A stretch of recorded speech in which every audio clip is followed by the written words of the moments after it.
Okay guys, so I'm going to start the second part of Braveheart. So let's go ahead and get started. Sir William, in the name of God, we declare and appoint thee guardian and high protector of Scotland. Sir William, inasmuch as you and your captains hail from a region long known to support the Badial clan, may we invite you to continue your support and uphold our rightful claim. I demand recognition of these documents! These documents are lies that you Nobody can realize he disappears. Excuse me, sire, but there's a very urgent message from York.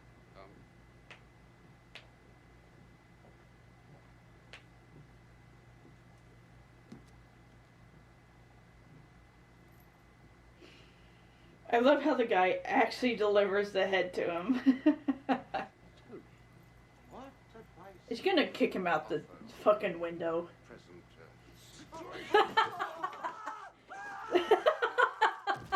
I'm sorry, that gave me such Lexa vibes. How much you want to bet the king will be surprised she returns with her head intact? My son's loyal wife returns unkilled by the demon. Told ya.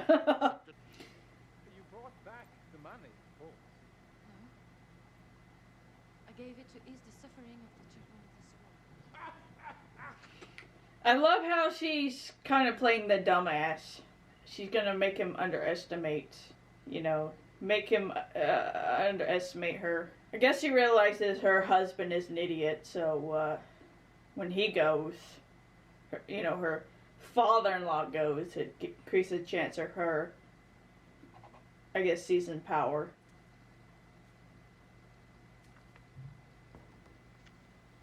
It's true. The English ships are moving up from the south. I don't know about the Welsh yet, but the Irish have landed. So, if the English are tipped off, would they realize it's the Queen who tipped them off? This cannot be the way. Said yourself, how does it help us to join the side that is slaughtered? So he's just gonna betray him. So the whole Judas thing, I'm not gonna be Judas. That's what this dude is actually gonna be the Judas, right?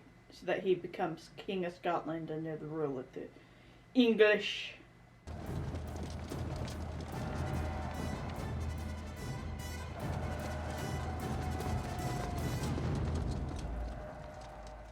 I was wondering. Are they gonna end up joining?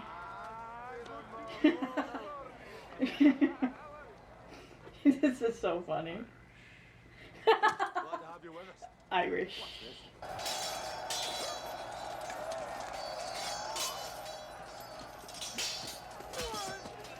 I mean, one thing I will say about this, I feel like I don't know. I haven't been in any wars, like ancient wars, but I do think it would be kind of like hectic and random and not as well coordinated as some of the other, like, war movies we've seen.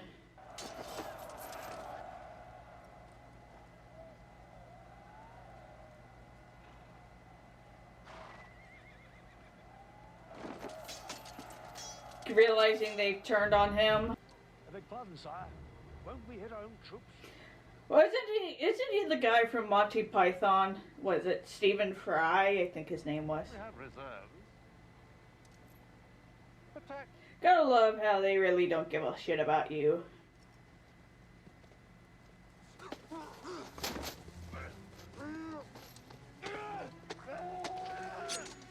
Oh, so it was him. Get up! Get him out of here! Jesus!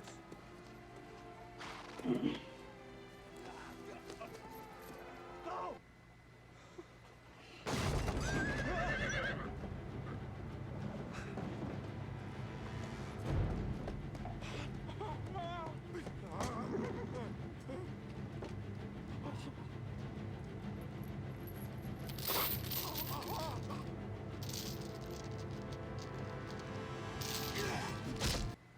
Morris rode into his bedchamber and killed him. More of a liability now than ever he was.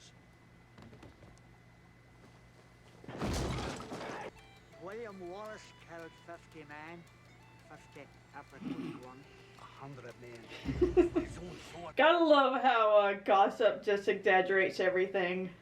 But no doubt he's relying on that, isn't he? He knows how people can exaggerate things and make him into a legend. So he obviously has been betrayed once. Is he going to be, given again?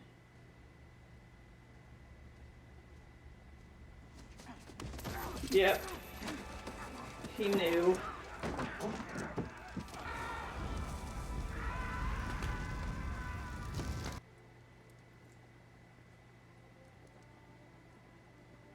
How much do you want to bet she gets pregnant by the end of this and it's not by her husband?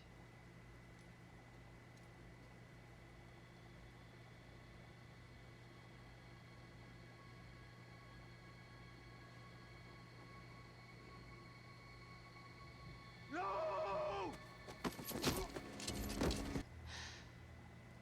It will dull your pain.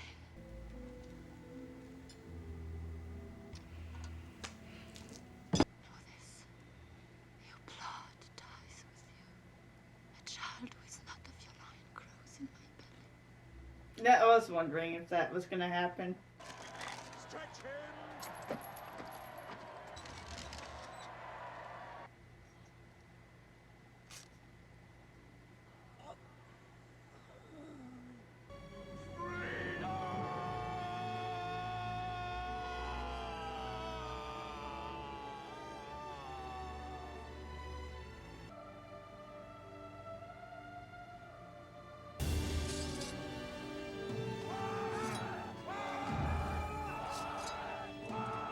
Okay, so that was the end.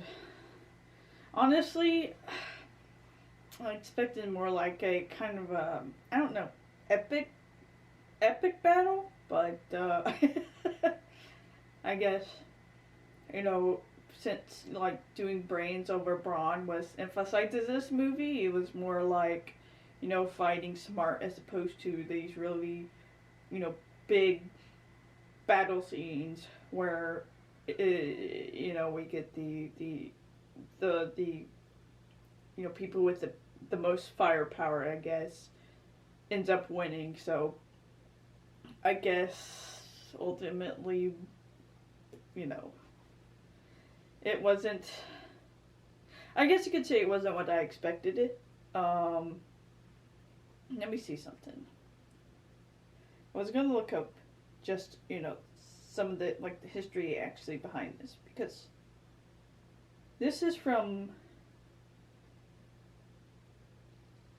British Library, and it's supposed to be about the Scottish freedom. So in the early 1300s, Scottish independence were under threat from Edward I of England.